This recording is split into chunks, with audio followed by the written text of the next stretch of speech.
Bien le bonjour à vous, j'espère que vous allez tous très bien. Je suis très heureuse et très contente de vous retrouver pour cette nouvelle vidéo. Et en plus avec tout ce qui arrive et tout ce qui suit, je suis trop excitée. Il y a plein de choses à faire, il y a plein de choses à préparer, il y a plein de choses à dire.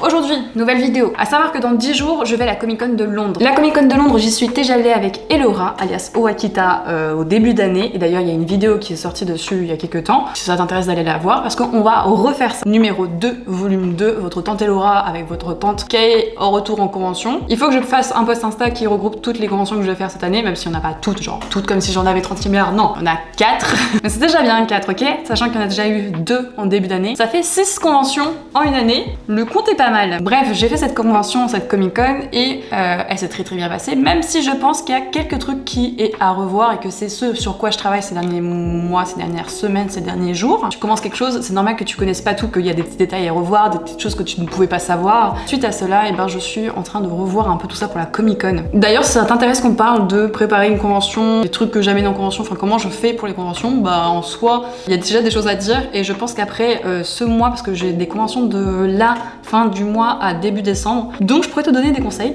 je pense. Bref, et pour ce début de saison de convention, tout est déjà prêt. Que ce soit ça, bref, des nouveaux prints, il y a des nouveaux trucs qui arrivent sur la boutique et qui arrivent aussi pour les conventions. Mais il me manque quelques nouveaux prints à ajouter à la boutique et aussi que j'aimerais ajouter pour ce début de convention parce que je trouve que ça apporterait quelque chose. Il me manque des prints A6, des petits croquis qu'on a réalisés. J'aimerais vraiment les proposer en petits prints à acheter parce que c'est quelque chose que je ne fais pas sur la boutique et que je me dis, pas tout le monde a envie d'avoir une grosse affiche, pas tout le monde a de la place chez soi, donc pourquoi pas des tout petits prints sur du beau papier qui ressemble à mon papier là, dans le même genre que ceci, mais même pas la moitié d'une moitié. Ce serait un petit print comme ceci, avec les petits croquis, les petites devantures, ça peut être sympatoche. Et il me manque aussi un print Ghibli, c'est en reflet or. Ça va être une nouveauté sur la boutique et en convention. Donc je vais profiter d'avoir des illustrations traditionnelles à passer en print pour que tu viennes avec moi et que je te montre comment je fais pour passer de l'un à l'autre. C'est un mystère pour certains, que ça reste un boulot qui est quand même assez long et minutieux, que je fais ça depuis le début. J'ai réussi à passer des peintures à l'huile en print, un tableau en A0, celui de la fin des stylos en print A0, mes croquis en affiche. Bref, je vais te montrer ma méthode. Je sais qu'il y a d'autres méthodes à faire, mais pour l'instant moi c'est celle-là que je fais parce que c'est celle que je connais et qui me correspond et qui me va. Évidemment que c'est du matériel coûteux, mais c'est mon métier, c'était mes études aussi, et je n'ai pas tout acheté d'un coup, c'est vraiment quelque chose que j'ai acheté petit à petit au fil des années, que j'ai investi quoi. Donc peut-être qu'on peut trouver des méthodes qui remplacent des objets, qui remplacent des logiciels. On va voir tout ça ensemble. Dans tous les cas, si tu as d'autres conseils, si tu as une autre façon de faire, évidemment n'hésite pas à le dire en commentaire, comme ça aide tout le monde. Et chacun peut le faire à la maison. Il y a beaucoup de choses à dire, il y a beaucoup de choses à faire. Je suis très contente, très heureuse de vous retrouver. J'espère que vous allez très bien parce que je ne t'ai pas demandé.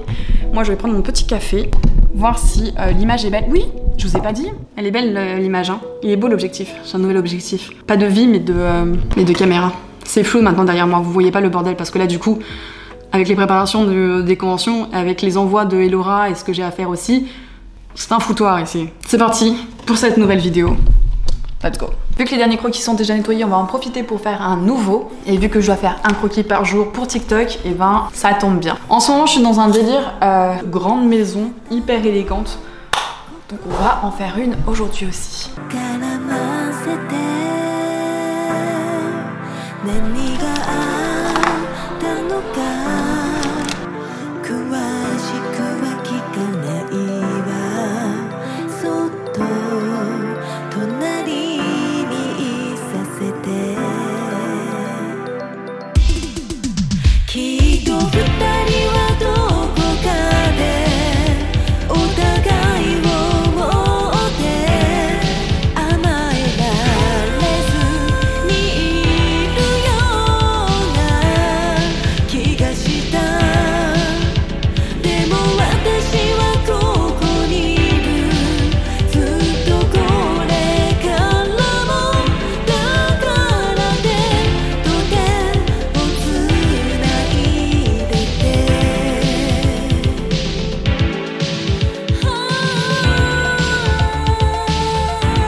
Bon, maintenant qu'on a notre illustration, c'est le moment de faire de la place et de tout cleaner. On regardera pas le bordel à côté, s'il vous plaît. Je vais me servir de la lumière naturelle de la fenêtre ainsi qu'une deuxième lumière que je vais mettre à l'opposé pour pas avoir d'ombre sur l'illustration. C'est une lumière que j'ai achetée sur Amazon il y a très longtemps dans mon début de YouTube. C'est une lumière dite naturelle pour la peinture, pour pouvoir peindre le soir tranquillement à n'importe quelle heure sans avoir une couleur qui change. Donc encore maintenant, je m'en sers tout le temps et ça me sauve la vie. Je le mets de côté et de façon à ce que je n'ai pas d'ombre sur l'illustration, parce qu'on peut vite voir qu'avec notre appareil qu'on va se mettre devant, par-dessus, et ben ça fait de l'ombre, donc on fait en sorte qu'il n'y a pas d'ombre. Dans cette vidéo, j'utilise mon Canon 700D. Maintenant, je prends mes photos avec le A6400, qui est mon appareil avec lequel je filme cette vidéo YouTube. Ce qui va être important pour moi et que j'aime activer, c'est l'affiche quadrillage, comme ça va m'aider à savoir si je suis parallèle à mon illustration. Ça va m'éviter de retoucher ça après sur Photoshop.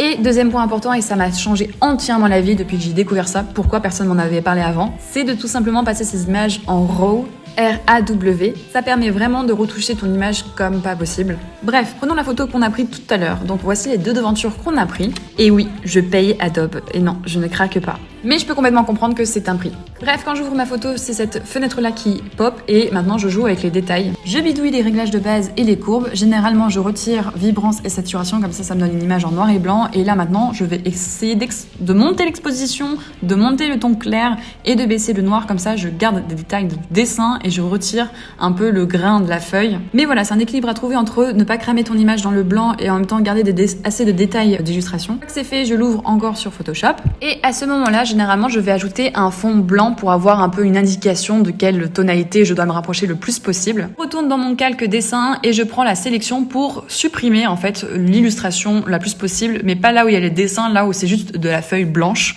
Comme ça, en plus, il y a mon fond blanc qui apparaît et ça permet de trouver l'équilibre. Oui, après, on utilisera la pipette, t'inquiète pas, mais au moins là, ça permet de vraiment retirer, être sûr et certain qu'il n'y a pas le moindre petit détail. Donc, je fais ça le plus possible, le maximum. Après, t'as aussi une sorte de sélection polygonale ou de courbe qui peut aussi t'arranger, mais bref, je fais ça le plus possible. Maintenant que cette étape est faite, on va retourner et retoucher à la couleur de l'image. Donc on va aller dans Images, Luminosité, Contraste. Encore une fois, on va pas abîmer l'image. Et là où va tout se passer, où on va aller vraiment jusqu'au plus qu'on peut, c'est dans la courbe. Donc on va jouer avec les hauteurs de blanc, du milieu et du noir. Et là, c'est le moment où vraiment, faut pas cramer, vraiment. Généralement, si c'est bien fait, quand tu passes ton fond en couleur noire, tu n'as pas de petits grains de couleur. Enfin, de couleur, t'as pas de petits grains de papier, quoi. Donc je passe mon fond en noir et ça me permet de voir là où il manquerait des petits détails, des petits pets de trucs qu'on ne veut pas. Et c'est le moment de tous les supprimer. Donc à ce moment-là, je prends pas du tout la pipette, la baguette magique pour pouvoir sélectionner les tonalités de blanc et pouvoir supprimer facilement. La baguette magique va faire le travail à ma place, donc je vais juste aller cliquer dans les zones blanches que je souhaite supprimer et en fonction de l'intensité que j'ai choisie, et ben ça va supprimer plus ou moins de ton blanc du coup pour le coup. Il faut faire attention avec la baguette magique, ne pas aller trop dans les pourcentages. Moi je fais une tolérance généralement de 15%.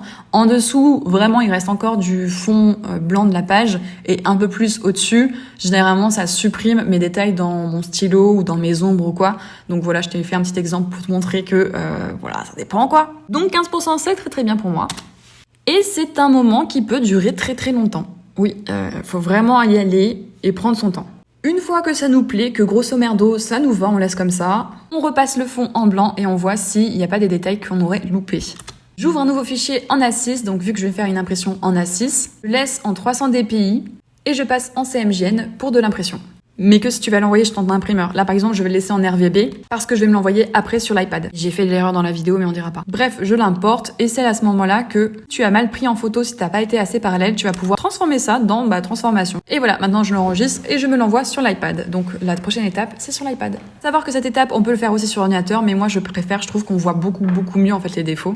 Donc un petit lien WeTransfer avec toutes les illustrations à retoucher et me voilà en train de le redessiner sur l'iPad. Personnellement sur l'iPad j'utilise Procreate. Oui, je l'ai pas dit mais je m'envoie le fichier en mode PSD, comme ça j'ai tous les calques sur Procreate. Bon là le couac et la couleur que tu vois c'est parce que c'était en CMJN et pas en RVB. Mais si c'était envoyé en RVB, voici ce que tu obtiendrais, donc l'illustration qu'on a vue sur Photoshop, mais maintenant sur l'iPad et à ce moment-là tu peux redessiner sur ton illustration, regommer des choses qu'on ne veut pas. Niveau stylo, sur Procreate, j'utilise soit le HB, soit le Procreate ou la pointe fine Bic. Je trouve que le rendu est archi naturel et on voit plus la différence entre le traditionnel et le digital. Et à ce moment-là, ça me permet de bien peaufiner et rajouter des détails dans les endroits où peut-être que ça a perdu quand j'ai joué un peu avec les valeurs. Mais j'essaye de pas dénaturer l'illustration originale parce que de base c'est quand même un croquis traditionnel, donc c'est vraiment juste pour que ça soit plus propre, mais on bouge pas trop l'illustration quoi. Là je te montre que même sans application de dessin, tu peux retoucher et redessiner sur ton illustration et on voit que du feu, c'est comme Procreate, mais du coup c'est juste le truc de base sur l'iPad. Donc voilà, j'ai passé du temps sur chacune de mes illustrations, c'est un peu comme si je les redessinais, mais pas tant non plus. Ça prend évidemment du temps, faut être minutieux, mais le résultat en vaut carrément la chandelle. Et c'est comme ça que j'ai retouché mes 50aines de croquis, ainsi que mes peintures, ainsi que l'illustration géante. Bref, voilà, et à vous les studios. J'ai reçu, à la fin de la journée, vers 17h, tous mes tubes. Donc là, je suis trop contente parce que j'ai enfin des tubes A2 et des tubes A1. Car demain, je reçois pas mal de prints que j'ai commandés. Enfin, tout ce que tu as vu en vidéo, je vais le recevoir. Donc on verra ça demain, j'ai trop hâte. Je viens littéralement d'aller courir et de prendre ma douche, donc on reverra pour le look. Mais je finis d'emballer la commande, il est quelle heure? Il est 19h57, je finis d'emballer la commande pour Elora. Je l'enverrai demain et j'espère qu'elle arrivera à temps pour Londres. J'en ai profité de lui envoyer un colis pour mettre mes pochettes plastiques A4 et A3 qui servira à mettre justement les prints pour les gens qui les achètent. De mettre des cartes de visite aussi. Et de mettre un print que j'ai reçu aussi en format A4, un nouveau print. Je suis très heureuse et très apaisée après des semaines de tension et de courses pour que tout soit prêt pour la convention. Je suis contente parce que j'ai tout envoyé chez l'imprimeur aujourd'hui. Normalement je devais finir ce montage et finalement j'ai profité de bien bosser et bien envoyer tous mes prints chez l'imprimeur, comme ça c'est fait et je suis rassurée. En plus il a bossé tellement rapidement que demain normalement je reçois tout. Que vous dire de plus? Il est rapide, normalement demain je reçois tout. Effectivement cette lumière était finalement un petit peu mieux. Staring out the window, reaching for a North Star, waiting just to wake up from this nightmare where you could be right back in my arms, dancing to the limbo. Alors, je les ai toutes reçues et j'ai aussi profité pour imprimer des illustrations de mon iPad que j'avais fait il y a quelques temps sur Procreate et que je n'ai jamais imprimé et que j'aurais dû. Donc déjà, on va baisser la luminosité entièrement, comme ça on va pouvoir bien voir. C'est ma première illustration que j'ai faite sur Procreate et je me suis dit qu'un papier avec éclat de lune c'est parfait pour cette illustration d'un monsieur qui tient une grosse lune dans sa main. La petite maison de Kiki, enfin la boulangerie Kiki, la rue qu'on a dessinée en croquis de chez Hero. Ça c'est une devanture que qu'on a vue dans la vidéo, si tu te rappelles des vlogs en Italie avec Elora. C'est une des devantures de magasin de citron qu'on a vu au 5 Terre. Cette illustration d'antiquaire qu'on a vue dans la vidéo justement, dans cette vidéo tu la vois être passée en print. Pareil tu vois dans la vidéo cette devanture de chocolaterie, elle est là. Pareil tu l'as vu dans la vidéo, cette devanture... Pareil, tu l'as vu, on l'a travaillé dans la vidéo, la maison de Marny, le focus, la maison de Marny, et la dernière maison dans Souvenir de Marny. Voilà, c'est les 10 prints que j'ai fait passer en impression. Il manque plus que le Ghibli reflet or à recevoir. J'ai reçu ce matin aussi. Cette fois-ci, j'ai fait mon stock pour l'année. C'est les prints fin des stylos. Voilà. Et ça aussi c'est une photo que j'ai prise. Et le print que je viens de te montrer c'est exactement la même technique que j'ai fait dans cette vidéo pour ce gros tableau géant. Cette fois-ci j'ai juste pris plusieurs photos pour avoir une bonne qualité de chaque partie du tableau que après j'ai regroupé sur un fichier A0 sur Photoshop et après c'est des détails, des petits trucs à regarder, bref. Et j'ai aussi reçu parce que je n'en avais plus les prints Owaki et pareil cette fois-ci j'en ai fait vraiment beaucoup comme impression. Comme ça on est tranquille pour les conventions, pour la fin d'année, pour les fêtes de Noël. Et moi je pars au Canada bientôt, donc je serai tranquille d'ici là et pendant que je serai là-bas. J'espère que cette vidéo t'a plu, que ça a pu t'éclairer sur 2-3 trucs et qu'il y a des choses que tu ne savais pas, que maintenant tu puisses comprendre ou trouver des alternatives. N'hésite pas à me suivre sur les réseaux, ça me ferait grave plaisir. De toute façon tout se passe sur Insta comme d'habitude, Twitter aussi pas mal. C'était Kae, je vous fais de gros poutous et puis portez-vous bien. Et puis je suis contente, ça va beaucoup mieux, mentalement ça va beaucoup mieux. Et maintenant je peux finir cette vidéo et le montage. Allez, à cet après-midi. Ouais parce qu'on est le même jour. Allez, à cet après-midi.